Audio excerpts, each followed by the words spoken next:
Hoje nós vamos falar sobre união, que foi está dentro do tema sobre o que me foi passado. 28 anos, Salmo 133, 1. Ó, como é bom e agradável viverem unidos os irmãos. É claro, quando eu recebi o convite, quando eu vi o convite na internet, recebi o convite do pastor Sérgio, que praticamente ele disse, não é um convite, é uma intimação, literalmente ele disse isso, e eu, com muita alegria, estou aqui agora, e veio na minha mente união, né? O que é união? A começar pelo título da mensagem. Você já ouviu aquela frase que diz, unidos venceremos? Era o arroz que a minha esposa fazia no começo do nosso casamento.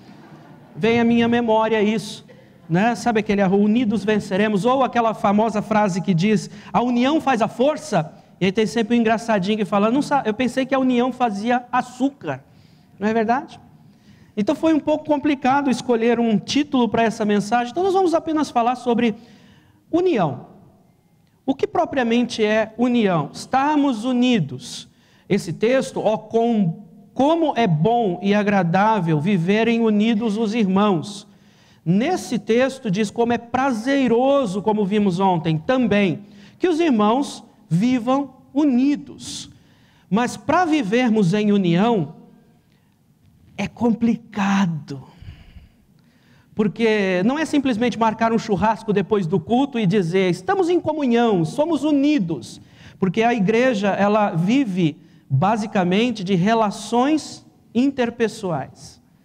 E lidar com gente é complicado. É muito melhor você lidar com ovelha, porque lidar com gente é terrível. Eu gostaria que você abrisse sua Bíblia em Atos capítulo 15, versículo 36. Tá bem? Eu preciso ser breve, eu tenho pouco tempo, então por favor, ouça a mensagem rápido, para que a gente possa... Poucas pessoas entenderam. Atos capítulo 15, versículo 36. A palavra de Deus diz assim, os irmãos podem permanecer sentados mesmo. Atos 15, 36 em diante diz, e alguns dias depois, disse Paulo a Barnabé, tornemos a visitar nossos irmãos por todas as cidades, em que já anunciamos a palavra do Senhor para ver como estão. E Barnabé aconselhava que tomassem consigo a João, chamado Marcos, mas a Paulo parecia razoável que não tomassem consigo aquele que desde a Panfilha se tinha apartado deles e não os acompanhou naquela obra. E tal contenda houve entre eles que se apartaram um do outro. Barnabé, levando consigo a Marcos, navegou para Chipre. E Paulo, tendo escolhido a Silas, partiu encomendado pelos irmãos à graça de Deus e passou para a Síria e Cilícia, confirmando as igrejas. Agora vamos para Atos 16, verso 1. E chegou a Derbe e Listra, e eis que estava ali um certo discípulo, por nome Timóteo, filho de uma judia que era crente, mas de pai grego, do qual davam bom testemunho os irmãos que estavam em Listra e em Icônio. Paulo quis que este fosse com ele, e tomando-o, circuncidou-o por causa dos judeus que estavam naqueles lugares, porque todos sabiam que seu pai era grego, e quando iam passando pelas cidades, lhes entregavam para serem observados os decretos que haviam sido estabelecidos pelos apóstolos e anciãos de Jerusalém. De sorte que as igrejas eram confirmadas na fé e cada dia cresciam em número. Irmãos, nós já oramos e... antes de nós irmos à mensagem propriamente dita, eu quero que fique bem gravado na nossa mente duas coisas. Primeiro, que nós somos salvos pela graça de Deus, amém? O Senhor Jesus Cristo me salvou há mais de 25 anos atrás, e Ele, pela sua graça, me salvou. Foi por meio da fé. Não foi nada que eu pude fazer, eu apenas o recebi. E isso é um dom de Deus. Hoje, por causa de Cristo, sou salvo. E se você ainda não é salvo, essa manhã, você precisa ser salvo. Não espere a noite. você precisa procurar algum pastor, algum irmão desta igreja e dizer: eu gostaria de saber um pouco mais sobre a salvação em Cristo. E alguém com muita alegria vai poder explicar para você na Bíblia como você pode fazer para ir para casa depois deste culto, tendo a certeza da sua salvação. Só que nós somos salvos, e é isso que eu quero dizer, para sermos diferentes. Amém? Somos salvos para sermos santos. Portanto, a união não deve ser o nosso objetivo final. Como vamos nos unir, custe o que custar. Vamos fazer de tudo para estarmos juntos. Não. Em primeiro lugar, nós temos que ser salvos e santos, diferentes. Amém? Segundo, essa é uma frase filosófica um pouco complicada, talvez você precise depois conversar com o pastor Sérgio, para ele te explicar um pouco sobre filosofia, e preste atenção nessa frase, ela é muito profunda. Diz assim, está preparado? O fato de se estar em uma garagem não transforma você em um carro. Não é verdade? Concorda com esse filósofo ou não? Não sei quem escreveu, mas eu copiei de algum lugar. É assim a igreja. O fato de você estar na igreja não transforma você em um salvo. Ou não diz propriamente que você está unido. Por isso vamos um pouco mais a fundo sobre esta questão da união propriamente dita. Nós vamos ver isso na vida de dois jovens crentes, os dois chamados para o ministério. O primeiro deles está aqui em Atos 16, vamos começar pelo segundo. Atos 16, versículo de 1 a 5, nós encontramos que: e chegou a Derbe e Listra, e eis que estava ali um certo discípulo por nome Timóteo, filho de uma judia que era grega, filho de uma judia que era crente de pai grego. Nós vimos aqui que o Senhor, Ele nos mostra em Atos 16, verso 1, que havia um menino chamado Timóteo. E aqui nós vimos no verso 5, de sorte que as igrejas eram confirmadas na fé e cada dia cresciam em número. Essa união fazia com que eles crescessem em número. Aquilo que nós ouvimos um pouco na mensagem de ontem. Mas propriamente sobre a história de Timóteo, eu quero que você abra sua Bíblia em 2 Timóteo, capítulo 1. 2 Timóteo, capítulo 1, versículo 2 em diante. No texto de 2 Timóteo, capítulo 1, o versículo 2, o apóstolo Paulo escreve a Timóteo dizendo assim: a Timóteo, meu amado filho, graça, misericórdia e paz da parte de Deus Pai e de Cristo Jesus, Senhor nosso. Eu acho muito interessante este versículo 1, que o apóstolo Paulo chama Timóteo de filho, para você ver a proximidade, o carinho que ele tinha com este menino. No versículo 3 nós vimos: desejando muito ver-te, lembrando-me das tuas lágrimas para me encher de alegria. A alegria do apóstolo Paulo, eu creio por este versículo que ele tinha Timóteo, uma sensibilidade com as coisas de Deus. E no versículo 4, desejando muito ver-te, lembrando-me das tuas lágrimas que me encheram de gozo. 3, dou graças a Deus a quem desde os meus antepassados sirvo com uma consciência pura, de que sem cessar faço memória de ti em minhas orações noite e dia. Ele era constantemente alvo de orações do apóstolo Paulo. O 5, trazendo à memória a fé não fingida que há em ti, a qual também habitou primeiro em tua avó Lóide e em tua mãe Eunice, e estou certo que também habita em ti. Timóteo era um homem de fé, criado em berço cristão. Ele veio aprendendo a palavra de Deus da sua mãe, da sua avó, que eram também mulheres crentes, firmes. Ele tinha tudo para ter sucesso. E no versículo 6, nós encontramos dizendo: por cujo motivo te lembro que despertes o dom de Deus que existe em ti pela imposição das minhas mãos. E ele tinha dom para o ministério, ele já era ordenado. E nos versículos 7 em diante diz: porque Deus não nos deu espírito de temor, mas de fortaleza, de amor e de moderação. Portanto, não te envergonhes do testemunho de nosso Senhor, nem de mim, que sou prisioneiro seu. Antes participa das aflições do Evangelho segundo o poder de Deus, que nos salvou e nos chamou com uma santa vocação, não segundo as nossas obras, mas segundo o próprio propósito e graça que nos foi dada em Cristo Jesus, antes dos tempos dos séculos, que é manifesta agora pela aparição do nosso Salvador Jesus Cristo, o qual aboliu a morte e trouxe à luz a vida e a incorrupção pelo Evangelho. Você vê aqui um jovem sem temor dos homens, forte, firme, amoroso, moderado, pregador fiel da palavra, sábio, cheio de graça e do poder de Deus. E eu quero que o senhor embrulhe 3 daqui para me levar para Jaboticabal, que eu já vou.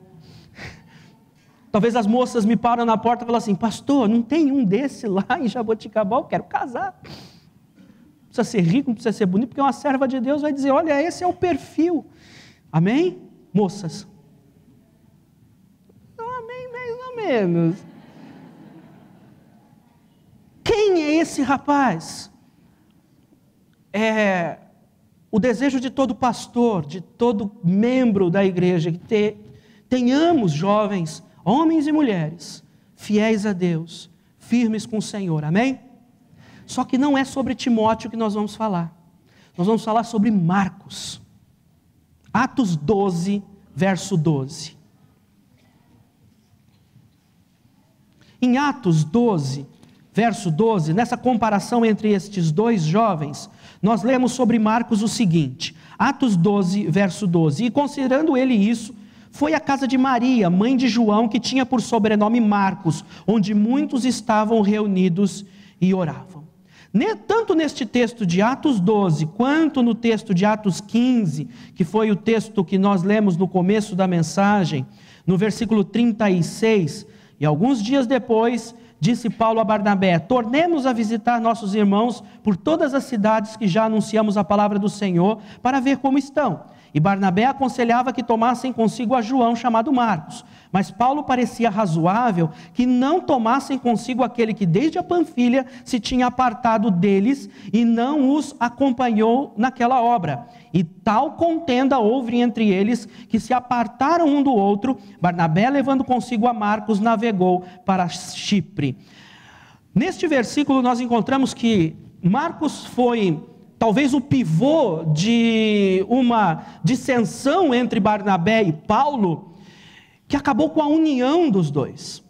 A história de Marcos aqui, primeiramente no texto do capítulo 12 de Atos, verso 12, nós vimos que ele era filho de Maria, aonde em sua casa era um importante lugar de reuniões. A igreja ficava na casa dele, ele morava nos fundos da igreja, que nem nós, lá em Jaboticabal. Pedro, quando saiu da prisão, ele correu logo para lá, você vai ver isso nos versículos 13 e 14, porque quando Pedro sai da prisão, logo vem na mente dele: aonde que eu vou encontrar os crentes? Hoje é domingo, 7 horas da noite, meu Deus do céu, aonde que os crentes têm que estar? Amém, mas não é bem, mas naquela época era. Onde eles vão estar domingo de manhã? Ibirapuera. Não, a não ser que tenha culto lá ao ar livre, amém por isso, mas eles estarão na igreja, e Pedro então vai rápido para lá. Ele foi na casa de João Marcos, porque os crentes estariam lá. Marcos cresceu na igreja, a igreja era na sua casa, ele e Pedro, isso eu já estou fazendo aqui algumas afirmações, algumas conjecturas pessoais, tá bem? Ele e Pedro talvez eram bons amigos, eles se conheciam com certeza. Eles eram irmãos de igreja e talvez Pedro, estou dizendo por mim, ganhou para Cristo. É uma possibilidade. E talvez Pedro o discipulou, uma outra possibilidade. Porque eles são muito parecidos. Se você começar a analisar até o fim da mensagem, você vai ver que Marcos e Pedro são muito parecidos. E Marcos começa a criar as suas convicções, pode ser por causa do discipulado que Pedro deu para ele, porque aqui eu estou falando de um Pedro de Atos, um Pedro que acabou de ver as coisas acontecerem. É um Pedro diferente de conversão, de maturidade, lá de 1 Pedro. Lá em 1 Pedro você vê um Pedro completamente transformado, maduro.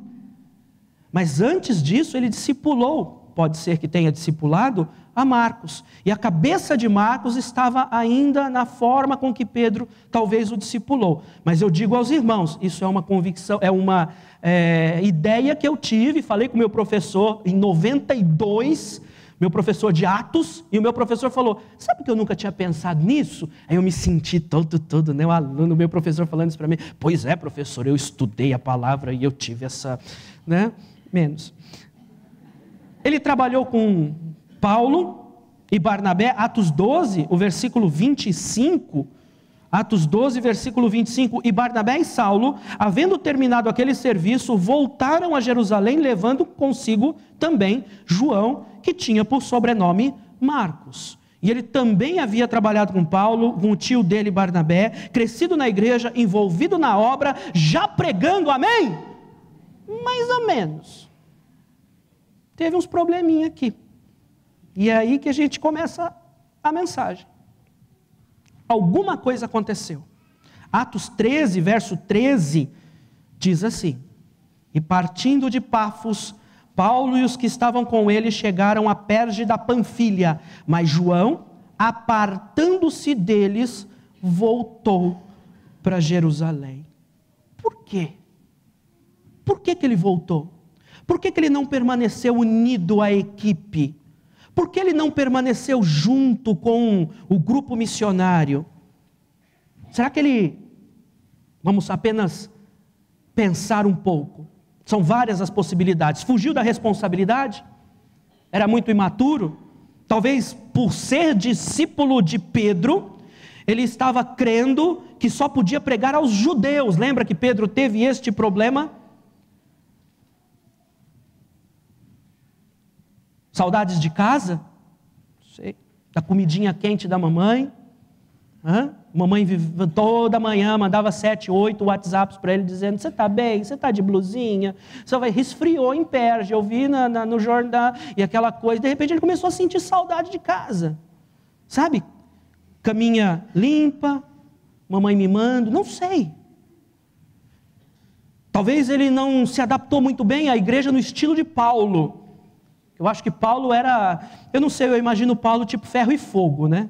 Não sei, eu imagino Paulo assim, um negócio assim, aqui é assim, tá bom? Vai ser assim. E na casa dele, ele podia ir para o quarto se o culto não estava legal, ele ficava no Face enquanto Pedro estava pregando, eu não sei. Né? A gente fica imaginando algumas coisas, trazendo um pouco para a nossa contemporaneidade. Consegui falar. Pode ser também que ele teve medo, porque na cidade de Perge estavam matando crentes. Talvez ele abriu o Estadão da Panfilha e viu lá assim, o governador decreta, todo crente será estraçalhado. Falou, nós estamos indo para lá. Comigo não. E ele pega e volta.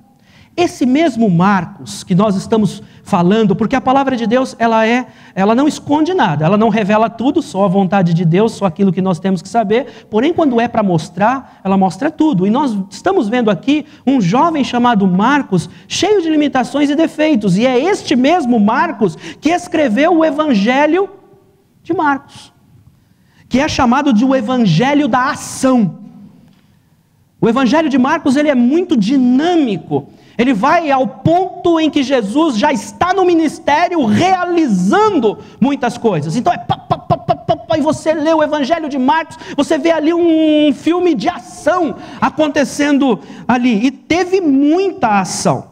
Falando em filme, você percebe que muitas vezes quando você assiste um filme, você vê que nos primeiros minutos do filme é para apresentar os personagens. Depois tem o enlace dos personagens, a história propriamente dita. Terceiro, você precisa da ação, os carros. Que é o que chama a atenção do filme. E último, o desfecho. Desculpa, faltou o tiro. E aí o desfecho, que o herói salva o mundo. Se nós separarmos os 4 evangelhos, fica a cargo de Marcos toda essa emoção e esses tiros, né? E essas espadas, né? A maior fonte de informação para escrever o Evangelho de Marcos provavelmente foi Pedro. E Pedro era um homem de ação. Você não se lembra que um momento ele estava andando sobre as águas, outro momento ele estava cortando a orelha de alguém, outro momento ele estava negando Cristo. A vida de Pedro era adrenalina pura. E ele então dita, provavelmente, todas as histórias que Marcos escreve no Evangelho de Marcos. Veja Marcos capítulo 14, verso 43. Marcos 14, verso 43 em diante. E enquanto nós formos lendo, eu gostaria que você imaginasse essa cena. O irmão perguntou se eu tinha PowerPoint, vídeo, alguma coisa. Eu falei, não, vamos fazer o seguinte, vamos fazer melhor. Imagine na sua mente como se fosse aquele filme dos Vingadores, tá bem? Como se fosse aquele filme do Triplo X, tá bem? Está acontecendo alguma coisa e você vai imaginando conforme a leitura. Então nós estamos em Marcos 14, 43, e diz assim: e logo falando ele ainda veio Judas. Judas é o vilão da história, só para você se sintonizar. Que era um dos 12, da parte dos principais dos sacerdotes e dos escribas e dos anciãos, e com ele uma grande multidão, com espadas e varapaus. Ora, o que o traía tinha lhe dado um sinal, dizendo: aquele que eu beijar, este é, prendei-o e levai-o com segurança. E logo que chegou, aproximando-se dele, e disse: Rabi, e o beijou. E essa parte é a parte que dá aquela pausa na cena, em que mostra os olhos de Jesus cheios de lágrimas, e aí mostra os olhos de Judas, e o diretor diz: você fecha um pouco os olhos assim. Imaginou? Estamos juntos? 46, e lançando-lhe a mão, o prenderam. Estou no versículo 47. E um dos que ali estavam presentes, puxando a espada, feriu o servo do sumo sacerdote e cortou-lhe a orelha. Opa, de quem que está falando aqui? Não tem nome de ninguém? De quem que está falando aqui? Pedro. Ele suprimiu o nome de Pedro. Provavelmente Pedro é o que estava ditando. Ele falou: não põe meu nome aí não, né? Deixa essa parte. E aí no versículo 48, e respondendo Jesus disse-lhe: saíste com espadas e varapaus para prender-me como um salteador? 49, todos os dias estava convosco ensinando no templo, e não me prendestes, mas isso é para que as escrituras se cumpram. Então deixando-o, todos fugiram.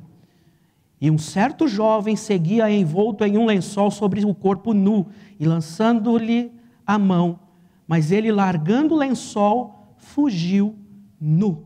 Não se preocupe, o filme é para maior de 18, tá bem? Antes que você fique preocupado. Mas você percebe que também havia um certo jovem que foi suprimido o seu nome, que provavelmente é o próprio autor que está escrevendo o livro, o Evangelho de Marcos. Provavelmente ele está falando dele mesmo, de uma situação muito vergonhosa.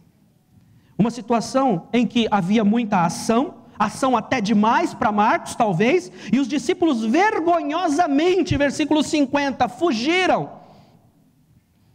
E talvez no filme apareça aquela parte dizendo 1 hora antes, para mostrar o que tinha acontecido, para saber por quê. E aí mostra Marcos deitadinho ali na sua cama, coberto com seu edredom do Ben 10, e ele dormindo. E ele começa a ouvir um barulho. Marcos em casa, o sol não tinha nascido ainda, ele acorda assustado, os soldados com Judas, que os levava à casa de Maria, onde era a igreja. Judas sabia onde ficava a igreja. E no versículo 51 nós encontramos um jovem que nem deu tempo de se vestir. E no 52 ele fugiu nu. Ele escreveu sobre si mesmo. Ele havia fugido de forma vergonhosa. Fugiu. E é essa a palavra central da mensagem. Atos 13, verso 13. Nós já lemos e eu quero mostrar para os irmãos. Estou em Marcos. Atos 13, verso 13. E partindo de Pafos, Paulo e os que estavam com ele chegaram a Perge da Panfilha. Mas João, apartando-se deles, voltou para Jerusalém. não tinha sido a primeira vez que Marcos tinha fugido. Não tinha sido a primeira vez que Marcos havia dado para trás, abandonado. Não tinha se mantido unido ao propósito da equipe. Ao contrário de Timóteo, Marcos mostra uma fraqueza terrível: fugir. Que nesta mensagem hoje, particularmente, é o contrário de união. Ele tinha um problema de começar algo e não terminar. Essa é a segunda coisa que meu pai me ensinou. Se você começar alguma coisa, termine. É horrível você encontrar pessoas que começaram várias coisas e não terminaram. Essa é uma falha de caráter. Esteja preparado, porque vão vir provações. Ou você vai ser envergonhado, como aconteceu com Marcos, que fugiu nu. Irmãos, ser crente é algo muito sério. Eu acho que você já deve ter ouvido uma dúzia de vezes essa frase. Mas quão sério ela é? Ser crente, ser salvo por Cristo, fazer parte de uma igreja, unido a uma igreja, é muito mais do que simplesmente, como eu disse no início, juntar-se, aglomerar-se e chamar isso de união. Cuidado, isso não é propriamente união. Talvez você imagine uma foto, eu poderia ter até colocado uma foto, você vai numa praça qualquer, lá na Sé, por exemplo, e aí você olha assim, aquele monte de pombo, tudo no chão, né? Tem mais ou menos uns 600 pombos, tudo assim na praça, e eles tudo lá assim, né? Andando, tudo em comunhão, tudo unido. Aí você bate uma foto e fala assim: eu vou usar essa foto para anunciar conferência de aniversário sobre união, e aquela foto cheia de pombo, eles tudo grudadinho, tudo junto, amém? Aí chega um garoto, com uma pedra, e ele, vem aqui, tem 594 pombos assim. Aí ele pega a pedra, o que vai acontecer?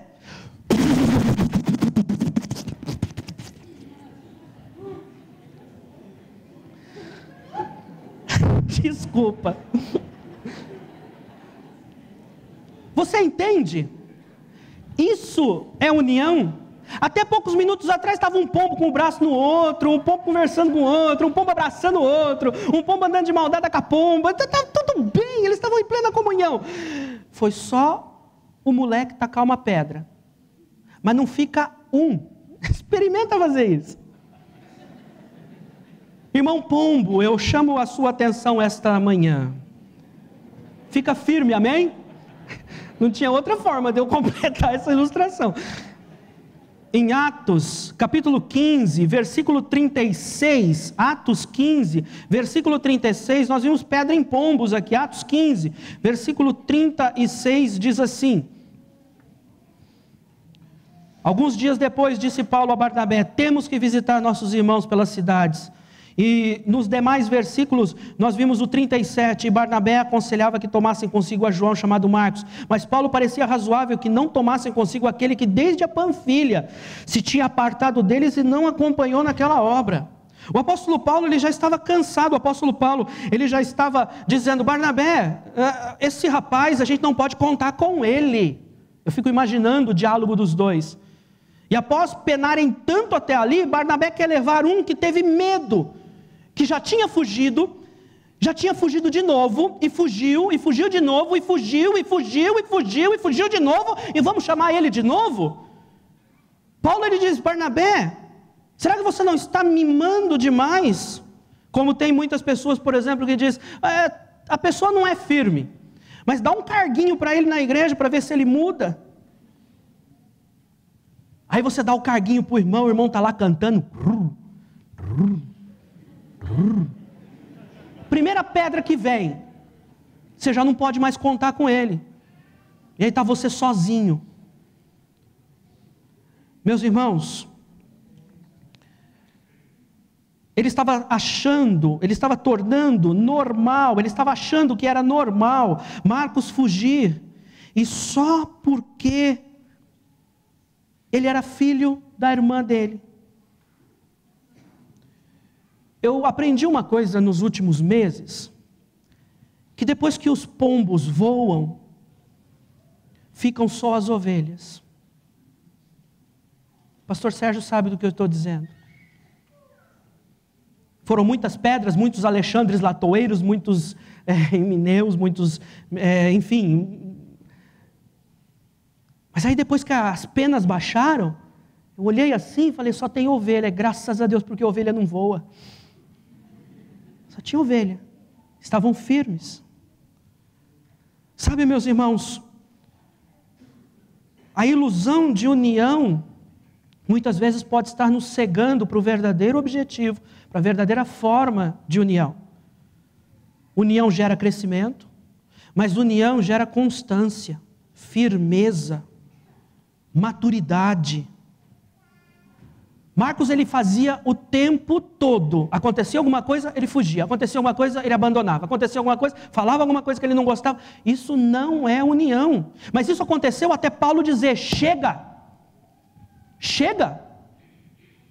Muitas vezes nós encontramos pessoas que precisam de um basta de Deus para entender realmente que união é muito mais do que simplesmente você participar de uma festa ou simplesmente você estar na igreja bonito, cheiroso. E quando vierem os problemas? E quando tivermos que dividir as responsabilidades?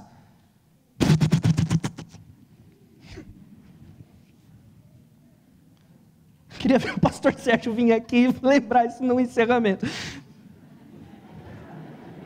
Eu fico imaginando o diálogo.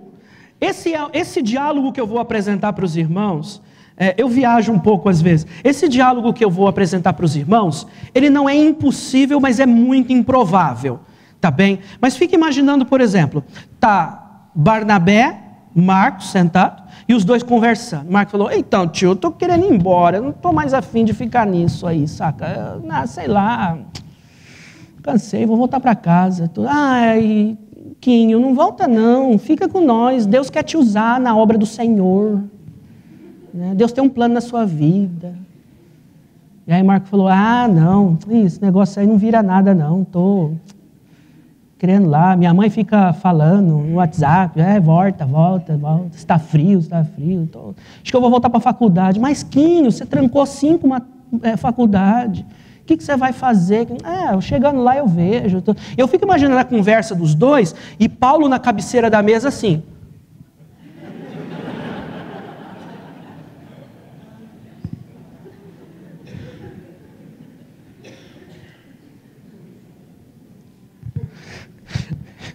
Eu estou falando do Saulo de Tarso, perseguidor dos cristãos. Aquele que diz, miserável homem que sou, quer me livrar do corpo dessa morte. Subindo aqui, ó. E eu acho que em algum momento ele deve ter falado para Barnabé, isso daí está errado. Você está acabando com esse menino. E Barnabé talvez puxou Marcos do peito dele e falou assim, não fala assim do Quinho. A minha irmã pediu para me tomar conta dele. É improvável também, porque vendo o Barnabé sendo usado por Deus, filho da consolação, por isso o filho da consolação trouxe Marcos, entendeu?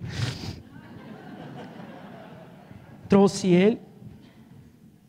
É um diálogo quase 100%, acredito que 101%, improvável, mas não na casa de muitos crentes.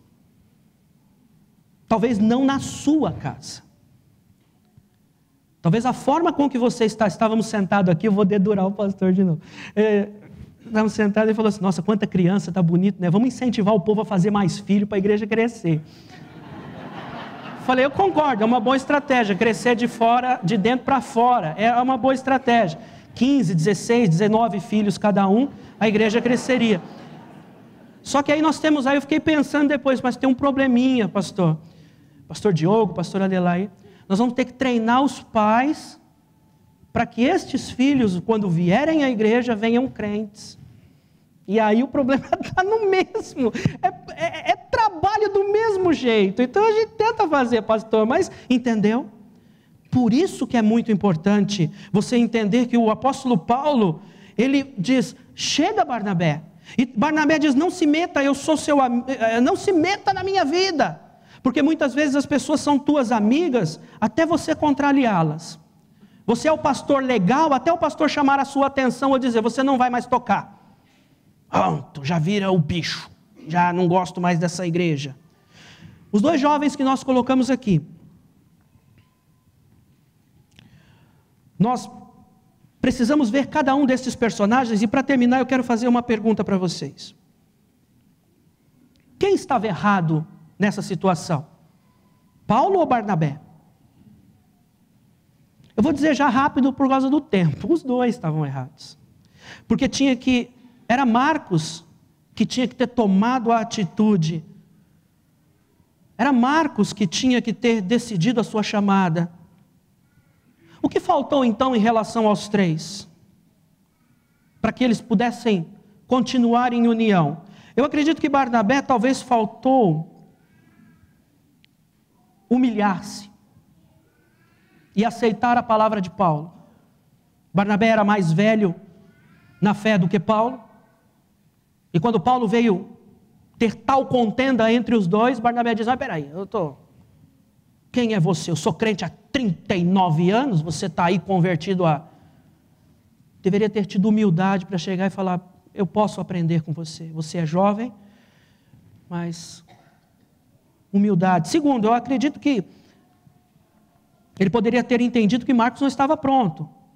Segundo, eu acredito que Paulo também errou, porque talvez faltou perdão, compaixão, misericórdia. Depois em Colossenses 3,3, não precisa abrir, mas diz, suportando-vos uns aos outros e perdoando-vos uns aos outros, assim como Cristo fez, façam vocês também. Sabe, suportar, perdoar, que foi o próprio Paulo que escreveu em Colossenses 3,13. Talvez isso colaborou para que ele aprendesse. E o que faltou em Marcos, para que não tivesse dissolvido essa união? Para que ele continuasse fazendo parte da equipe.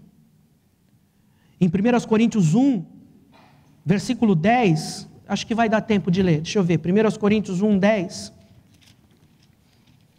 E eu vou ter que ler porque eu não lembro de cor. 1 Coríntios 1.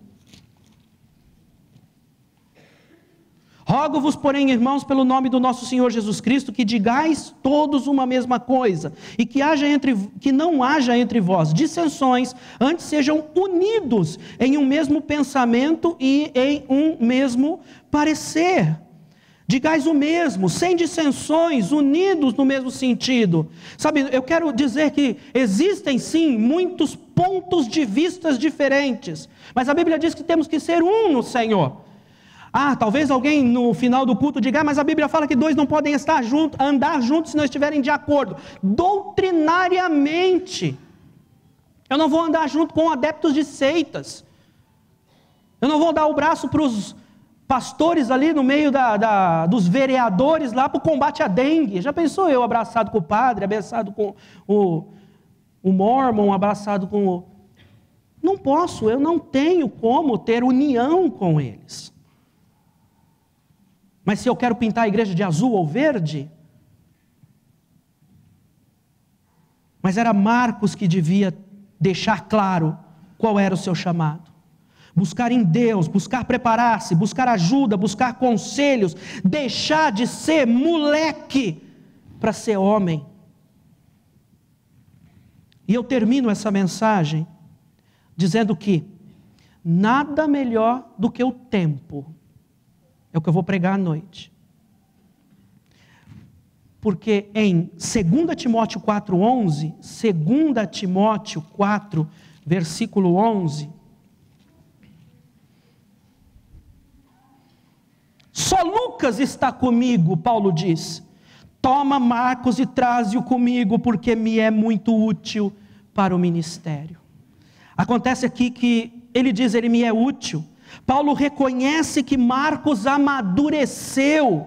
Ele está pronto, ele pode vir comigo. Ele precisava de um tempo, ele precisava, Barnabé, não precisava quebrar a união. Nós poderíamos ter entrado num acordo, nós poderíamos ter tido humildade, perdão, nós poderíamos, irmãos, conversar, pelo amor de Deus, pastor Diogo. Muitas vezes os crentes, eles quebram a união da igreja porque não tem simplesmente aquela educação de sentar e ouvir o outro lado. Simplesmente vem com 2 pés no peito e joga a pessoa lá na Avenida do Estado. Calma. Mas o que é certo é certo. O que é certo é certo. E Paulo trata Timóteo, trata Marcos, e tempos depois ele diz, manda, que agora ele está pronto. E mais, ele não está só pronto para ir com Paulo, mas também ele está pronto para ir sozinho. Colossenses 4, verso 10, é o último versículo da manhã. Colossenses 4, versículo 10, diz assim: Aristarco que está preso comigo vos saúda, e Marcos, o sobrinho de Barnabé, acerca do qual já recebestes mandamentos. Se ele for ter convosco, chama ele para pregar nas conferências. Estou enviando aí um missionário. Estou enviando aí um servo de Deus que está pronto para ir aí em Colossos e levar os mandamentos de Deus para vocês. Ele estava pronto não só para estar com Paulo, eu quero ele comigo, como também ser enviado pela igreja para estar lá. O escritor do Evangelho da Coragem teve a sua segunda chance e não desperdiçou. Sabe, irmãos, não julgue não ser capaz de nós retomarmos a união, de atender esse chamado de Deus. Mas é importante, a partir dessa mensagem, entendermos que precisamos evitar as coisas que nos desunem, as coisas que nos separam, porque o sangue de Cristo nos uniu, amém? A história das igrejas Esperança, a minha e a minha esposa já há 11 anos, nos uniu. Portanto, não deve ser qualquer pedra tacada na nossa direção que deve quebrar essa união. E entenda, é uma união muito frágil, porque somos seres humanos. Mas fiel é Deus que pode fazer-nos firmes, constantes, sempre abundantes na obra do Senhor. Unidos, porque realmente, como é bom e agradável viverem unidos os irmãos. Amém? Pai amado, nós te agradecemos por este tempo juntos, agradecemos, ó Pai, pela união, que muitas vezes pode ser quebrada por situações de imaturidade, situações de falta de humildade, falta de perdão, simplesmente todas as coisas que vêm quebrando a união, vem quebrando os projetos de salvação de almas desta igreja e de outras igrejas. Mas, ó Pai, quebranta os corações e nos dá a direção e a sabedoria para continuarmos firmes e fiéis no Teu propósito. Ainda com a cabeça baixada, os olhos fechados, o pastor Sérgio vai chegar e vai encerrar o culto como Deus lhe dirigir.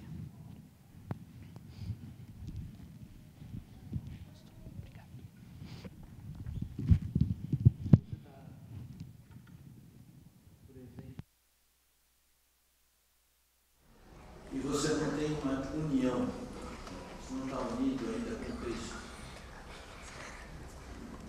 A gente quer ajudar você a ter esse encontro com Cristo.